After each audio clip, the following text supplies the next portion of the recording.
Good morning and welcome back. Today's the day. The Ducati goes back. So I've got to ride for around about 2.25 hours west to drop this off at Silverstone, the British racetrack.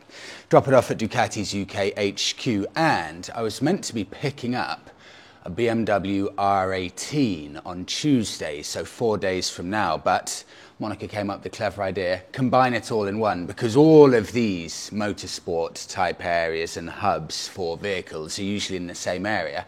So I checked with BMW and it turns out they're just 25 minutes away from Silverstone. So 2.5 hours to drop this off, and then about half an hour over to I think it's the Northampton area, to go and pick up a BMW R18 and ride it back about 2 hours all the way to Ipswich. You know, I came down today, I forgot about the Bonneville. It felt amazing coming downstairs, and there's the Bonneville parked up as well. So I have no issue now with any kind of bike supply, which is a very, very nice feeling. Monica, you ready? Yes, I am. Let's hit the road.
Okay, Ducati dropped off. They did the check to make sure I hadn't damaged it, all signed off. And I'm hoping maybe in the next 6 months or so, I'd love to try out the 1100 just to see what the difference is like with the physically bigger bike. Monica, I'll take the camera off you because I showed last time a few of the different companies around here, because almost everything here is focused on motorsport. So you've got College of Motorsport, Delta Cosworth, and I've just seen a few things, a few cars being worked on here and cars around the back. So I'll grab this off you, Monica. So this is around the back of one of the performance engineering companies. Just look at the selection. Lancia Delta, Integrale, Maserati, Porsche, a Bath there, and another Porsche and another few things down at the end. And then I've seen something very special. Let's go on to ×3 on the camera. Very special over here. I think that is, tell me if I'm wrong, the Ferrari Daytona over there. One of the most beautiful cars ever made. A couple of bikes actually being worked on there. Both beautiful looking things with a full shell restoration by the look of things of a green Italian car, I'm guessing. Apologies, my knowledge is microscopic. One of the most beautiful rears of a car. That is stunning. And have a look at that. Yellow, black, blue, and a red Ferrari. Coming around here, Porsche, another few Porsches. I tell you what's interesting. I've just seen this. Someone pointed it out last time. That is Moto Guzzi over there. So in theory, if I did ever manage to get in touch with Moto Guzzi, that is the place that I'd get one of the bikes from.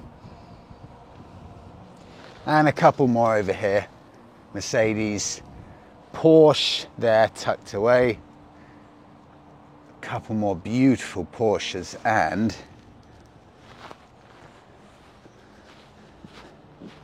Ford GT in white.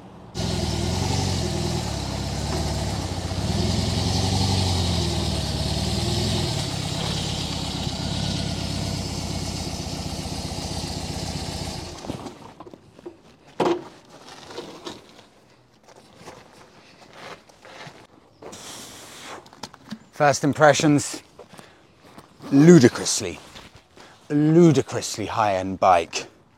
Exceptional finish. Just that German feeling of solidity and quality. BMW R18, brand new, 2023 model. It's 1800 cc's. It's 91 horsepower.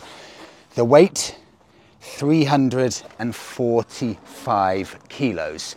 Now this one is special because this one is the BMW R18 100 year anniversary to celebrate 100 years of BMW. So it's got a few special finishes such as a huge amount of chrome everywhere, the oxblood seats, and have a look at this moniker. They've all got a plaque because it's limited edition. There are 1,923, but I've just seen this. This is number one of those 1,923. So this is the ultimate of the range. It feels very special. The engine feels lovely, of course. Everything feels perfect, but you can feel every kilo of that weight because it's so unique with that Boxer engine. Anyway, I've got it for 2 weeks. I will enjoy it as much as possible, ride it selfishly because it's only got one seat. So Monica, yeah. I'm going to have to leave you at home for this one. That's okay. But it's a very, very impressive looking thing. Monica and I are both now struggling quite badly because we're so hungry. So there's a pub behind us. Let's go grab a bite to eat.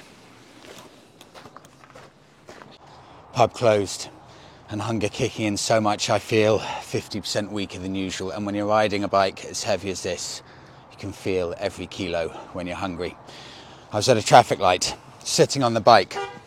And I'll show you this side because it's the same. And I was there in neutral, Monica pulls away, and I'm then desperately looking for first gear, but I can't see it because the brake is hidden by this side of the engine, and then the gear change is hidden by this side of the engine. So I was desperately fumbling around on one of the coolest bikes on the road, and I couldn't get the bike into gear. I was quite close to considering putting the hazards on and just saying, I'm sorry, I'm going to have to figure the bike out at the roundabout here. But luckily, I figured it out after, I think, about 10 seconds, just before someone would have started tooting me. It's also so massive that you can forget about putting the bike in a normal bike parking space. This needs a car parking space to be able to fit in. It's a thing of beauty, though. I cannot deny it. It is a thing of beauty.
Well, that was a long day in the saddle. Left at 10 a.m. on the Ducati, got back 7 p.m. on the BMW. I had a sudden freak out on the motorway with the BMW because I suddenly realized there's no fuel gauge that I can see. And I'm sure I remember this on a BMW R9T, that there's some weird fuel gauge thing that they do. I just cannot remember what it is because it was about 3 years ago that I rode the R9T. So I have to try and find an online manual to figure out how you can have any idea how much fuel is left in the bike. So I did a quick pit stop to a petrol station, but turns out I only had £5 worth of fuel that I could actually put in because it didn't need any. So I'll have to look into that. I'll show you one nice little touch on the BMW, and actually I'll also show you, while I've got them side by side, a fairly normal size bike in the Triumph compared to this Colossus.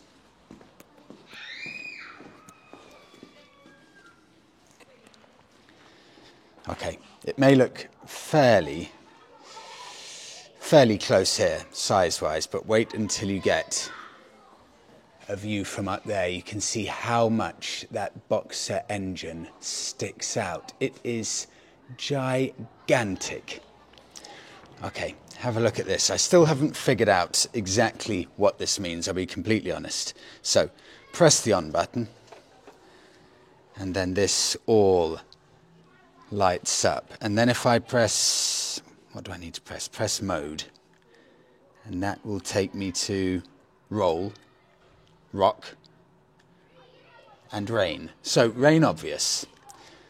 But then I'm guessing roll is mid-level, and then rock maybe the full 90 horsepower. The full power is my guess. But again, I need to look into what rock and roll mean. I love it though. No idea what it means, but love it.